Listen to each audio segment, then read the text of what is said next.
Alors, on va parler rapidement de quelque chose qui est assez bien utilisé dans le monde du graphisme, des arts visuels, c'est le diagramme de chromaticité XYY.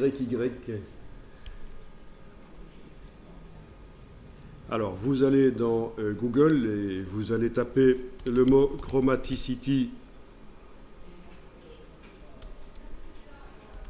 diagramme. Dans la partie images, vous allez donc trouver plein de diagrammes de chromaticité. C'est une manière, c'est un outil pour comparer des performances d'appareils. Quand vous lisez des magazines sur les performances des appareils, ça peut aussi être des appareils photo, la qualité du capteur au niveau de la capture couleur, ça peut être des écrans, ça peut être des imprimantes. On va se servir de ça pour comparer les performances d'appareils.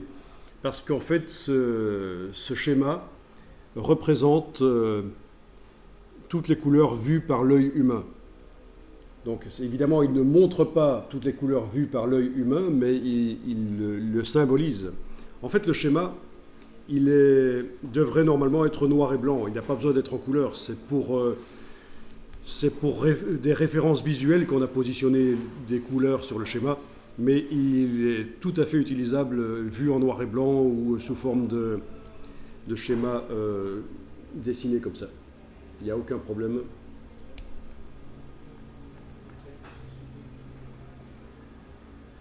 Alors pourquoi est-ce que c'est une forme de fer à cheval? Je vous expliquerai un peu plus loin.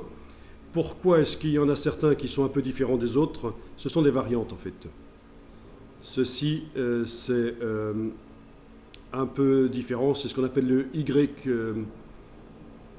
UVY, et celui qui m'intéresse, c'est le XYY, donc c'est plutôt celui-ci. Et ça, c'est une variante qui est moins utilisée dans les magazines où on vous compare des performances d'appareils.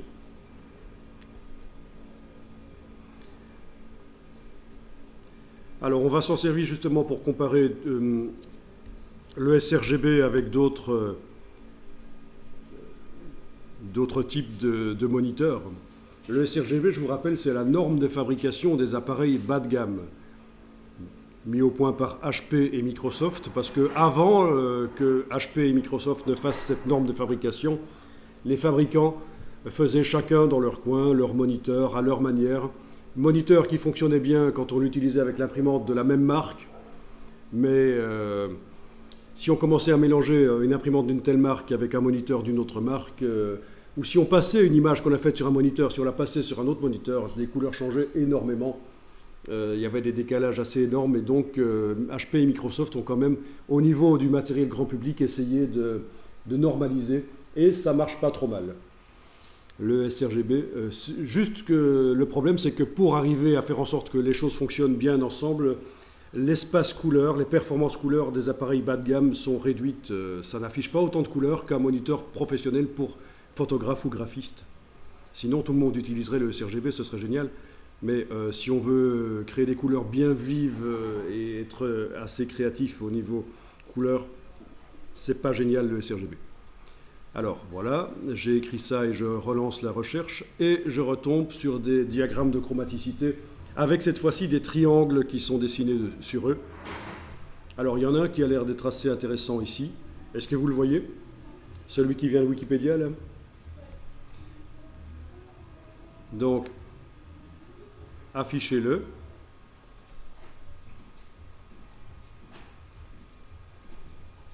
Alors je vais voir si j'arrive à vous avoir une version meilleure. Bon, si vous voulez, vous pouvez taper cette adresse-ci dans votre navigateur web et vous tomberez sur le schéma avec une meilleure qualité.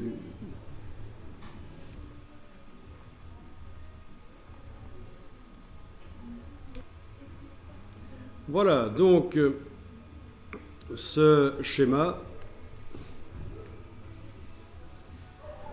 je vous rappelle que cette forme de fer à cheval est censée représenter toutes les couleurs vues par l'œil humain. Et on retrouve en fait sur toute la courbe les différentes fréquences.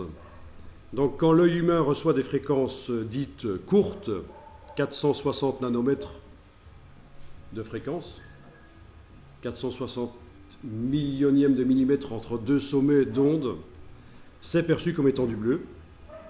Quand l'œil humain reçoit à peu près 520 nanomètres, des fréquences à 520 nanomètres, c'est perçu comme étant du vert. 560 à peu près du vert jaunâtre, on arrive dans le jaune ici vers 570 et puis le rouge 620. Au-delà, c'est l'infrarouge non visible par l'œil humain. Et en deçà ici, des fréquences plus courtes, c'est l'ultraviolet non visible par l'œil humain aussi. Donc en fait, on a vu des courbes spectrales l'autre jour et les fréquences étaient mises sur une horizontale, ben ici c'est mis sur toute une courbe. Et alors qu'est-ce que vous avez ici entre les fréquences les plus courtes et les plus longues? Vous avez une ligne. Et le long de cette ligne, qu'est-ce qu'on trouve comme couleur? Du magenta. Pourquoi? Mais parce que contrairement à toutes les autres couleurs, le magenta c'est assez particulier.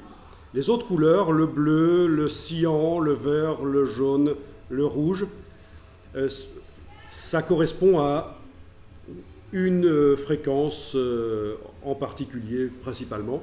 Tandis que le magenta c'est une sensation colorée quand on reçoit dans l'œil à la fois des ondes courtes et longues. Quand on reçoit à la fois des ondes courtes et longues, on a du magenta. Donc c'est un peu une couleur un peu plus complexe que les autres. Voilà. Et au centre, vous avez du gris. Vous avez du gris parce que toutes les couleurs, quand l'œil reçoit toutes les couleurs ensemble, c'est perçu comme étant du gris. Bon, c'est pas extrêmement bien montré sur le schéma là, mais sur d'autres schémas, c'est mieux montré qu'au centre, ça correspond à du gris en fait. Ou du blanc d'ailleurs. Quand on parle de gris, ça peut être du gris très clair, donc du blanc, ou du gris très foncé, donc du noir. Voilà.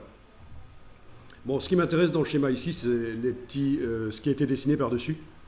Alors, on vous indique les performances des différents appareils. Un appareil qui répond aux normes Adobe RGB 98, il a des primaires, il utilise des lumières rouge, vert, bleu qu'on peut situer sur le schéma qui montre toutes les couleurs vues par l'œil humain.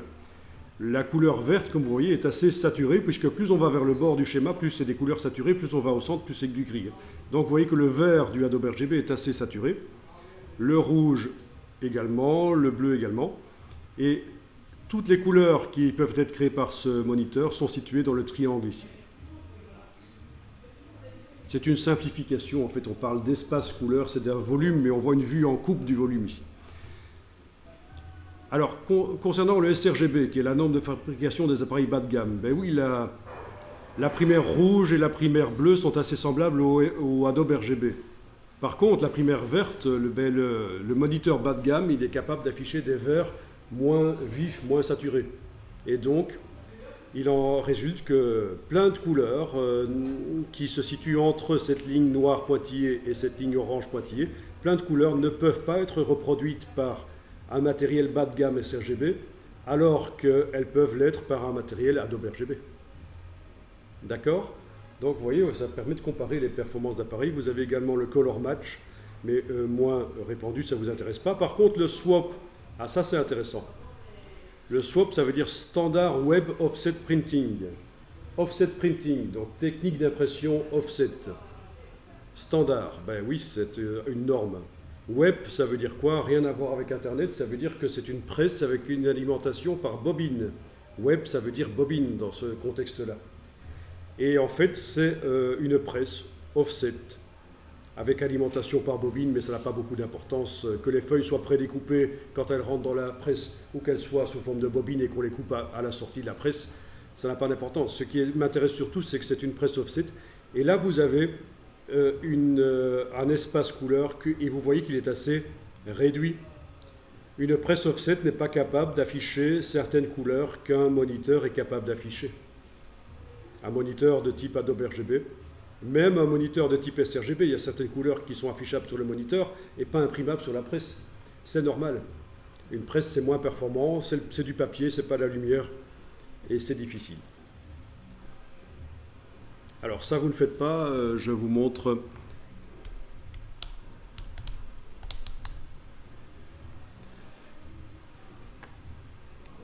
Je vous montre ici une autre image avec un espace couleur ici encore plus petit. Vous avez l'espace couleur offset, c'est à peu près celui qu'on vient de voir, hein. Et puis vous en avez un ici, beaucoup plus petit. Ça, c'est ce qu'on peut imprimer en couleur sur du papier journal. Donc, parce que le papier est quand même d'assez mauvaise qualité, il est assez buvard, on peut finalement imprimer très peu de couleurs par rapport à toutes les couleurs que l'œil humain voit. Donc, pour trouver ça, j'ai juste indiqué newspaper à la place de sRGB, et donc ça vous sort les schémas qui correspondent à ce que vous voulez voir.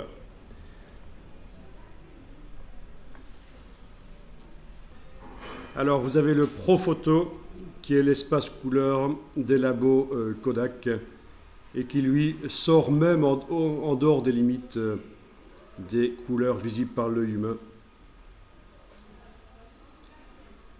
Mais bon, c'est un modèle théorique parce que ça n'existe pas des couleurs super saturées non visibles par l'œil humain. Mais enfin, ça vous explique aussi pourquoi le Profoto est tellement différent du Adobe RGB et du sRGB. Quand vous appliquez un profil Profoto à une image qui n'est pas Profoto, les couleurs changent énormément, mais c'est parce que les primeurs sont très différents du Adobe RGB. Les trois d'ailleurs. Les trois primaires, le bleu ici du Profoto par rapport au Adobe RGB, le rouge du Profoto par rapport au rouge du Adobe RGB, le vert. Donc c'est très différent, c'est pour ça que le Profoto, quand on se gourre au niveau des profils avec le Profoto, les changements, c'est radical en fait, hein, c'est radical. Bon voilà, ça vous explique un peu le diagramme de chromaticité.